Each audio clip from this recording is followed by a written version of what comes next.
मुंबई पुणेकरांना आता महायुती सरकारकडनं कनेक्टिंग लिंकचं गिफ्ट मिळालं आहे।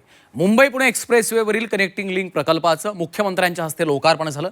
या कनेक्टिंग लिंकमुळे प्रवाशांची वाहतूक कोंडीपासून सुटका होणार आहे, तसंच प्रवासही वेगवान होणार आहे। पाहूयात। मुंबई पुणेकरांना कनेक्टिंग लिंकचं गिफ्ट। कनेक्टिंग लिंक प्रवाशांसाठी खुला।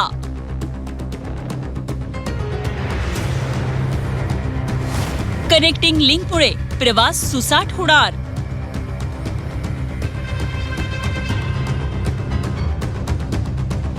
मुंबई पुणे प्रवास हा अजून गतिमान होणार आहे, कारण मुंबई पुणे कनेक्टिंग लिंकचं मुख्यमंत्र्यांनी आज लोकार्पण केलं। दरम्यान यानंतर लगेचच हा कनेक्टिंग लिंक प्रवाशांसाठी खुला करण्यात आलाय। त्यामुळे ट्रॅफिक पासून आता प्रवाशांना दिलासा मिळणार आहे। मुंबई पुणे महामार्गावर खंडाळा घाटात मोठी वाहतूक कोंडीचा सामना करावा लागत होता, त्यामुळे या कनेक्टिंग लिंकमुळे सुसाट प्रवास शक्य होणार आहे। कनेक्टिंग लिंकची लांबी 13.3 किलोमीटर एवढी आहे। या लिंकमुळे मुंबई पुणे अंतर 6 किलोमीटरनं कमी होणार आहे। प्रवासाच्या वेळेत 25 मिनिटांची बचत होणार आहे। या कनेक्टिंग लिंक प्रकल्पासाठी 6,695 कोटींचा खर्च झाला आहे। 13.3 किलोमीटरच्या या मार्गावर 2 मोठे बोगदे आहेत। 22.33 मीटर रुंदीचा एक महाकाय बोगदा आहे। बोगद्याची गिनीज बुक ऑफ वर्ल्ड रेकॉर्डमध्ये नोंद झाली। बोगद्यात सेन्सर, सीसीटीव्ही, वायू विजन प्रणाली आहे। टायगर व्हॅलीवर 650 मीटर लांबीचा 180 मीटर उंचीचा केबल स्टेड पूल आहे। या लोकार्पण सोहळ्याला उपमुख्यमंत्री एकनाथ शिंदे आणि उपमुख्यमंत्री सुनेत्रा पवार यांनी उपस्थिती लावली। लोकार्पण सोहळ्यानंतर मुख्यमंत्र्यांनी स्वतः वाहन चालवत या कनेक्टिंग लिंकवरून प्रवास केला। विशेष म्हणजे कनेक्टिंग लिंक मार्गावर 2 मोठे बोगदे आहेत आणि यातील एका महाकाय बोगद्याची गिनीज बुक ऑफ वर्ल्ड रेकॉर्डमध्ये नोंद झाली आहे। जवळपास अंतर हे 6 किलोमीटरनी आणि वेळ 30 मिनिटांनी, मुंबई आणि पुण्यातला वेळ प्रवासाचा 30 मिनिटांनी कमी होणार आहे।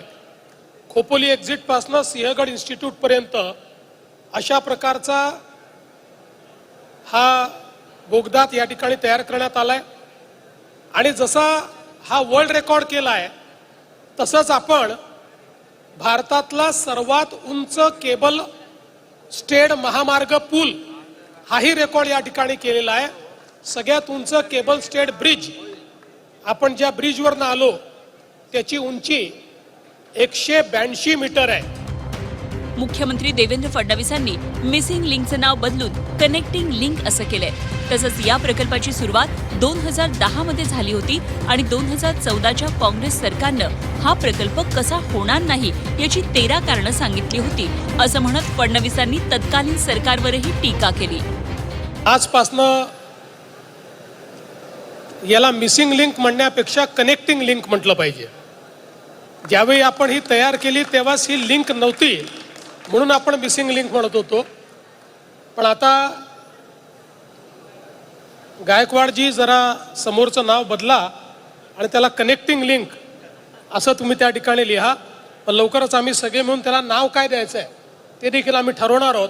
पण तोपर्यंत किमान मिसिंग आता काही नाही आहे। Nothing is missing, everything is in place concept हा 2010 साली तयार झाला आणि 2010 साली तो तयार झाल्यानंतर त्याचे काही अन्वेषण झाले, त्याचा एक रिपोर्ट तयार झाला आणि 2014 साली तत्कालीन सरकारने 13 कारणं दिले, 13 की हा का होऊ शकत नाही आणि फाईल क्लोज केली।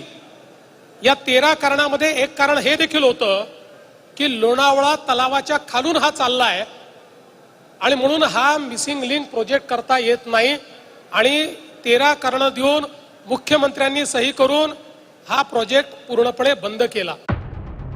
तर दुसरीकडे या कनेक्टिंग लिंकवरून एकनाथ शिंदेंनीही मविया सरकारवर निशाणा साधलाय। वर्क फ्रॉम होम सरकारच्या काळात कनेक्टिंग लिंकचं काम थांबल्याचं म्हणत एकनाथ शिंदेंनी उद्धव ठाकरेंना टोला लगावलाय। या प्रकल्पामुळे फक्त या मुंबई पुणे हा वेळ वाचणार आहे 30-40 मिनिटं। फक्त मुंबई पुण्याचंच नाही तर पुढे सातारा, सांगली, पश्चिम महाराष्ट्रामध्ये जाणाऱ्या लोकांना देखील फायदा होणार आहे।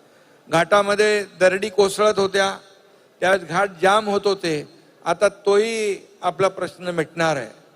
तसं आपण त्याला सेफ्टी नेट लावून बंद केलेलं आहे. पण आता हा मिसिंग लिंक कनेक्टिंग लिंक झाल्यामुळे या ठिकाणी त्याचाही फायदा होईल. या कनेक्टिंग लिंक प्रकल्पामुळे मुंबई पुणे प्रवास अतिशय जलद होईल. तसंच वाहतूक कोंडीपासून देखील प्रवाशांना दिलासा मिळणार आहे. राज्यभरात समृद्धी महामार्गाच्या जाळ्यामुळे अगोदरच प्रवास वेगवान झालाय आणि त्यात आता कनेक्टिंग लिंकमुळे मुंबई पुणे प्रवास सुखकर आणि सुसाट होणार आहे. त्यामुळे प्रवाशांनी देखील समाधान व्यक्त केलंय. मनश्री पाठक, झी 24 तास, मुंबई.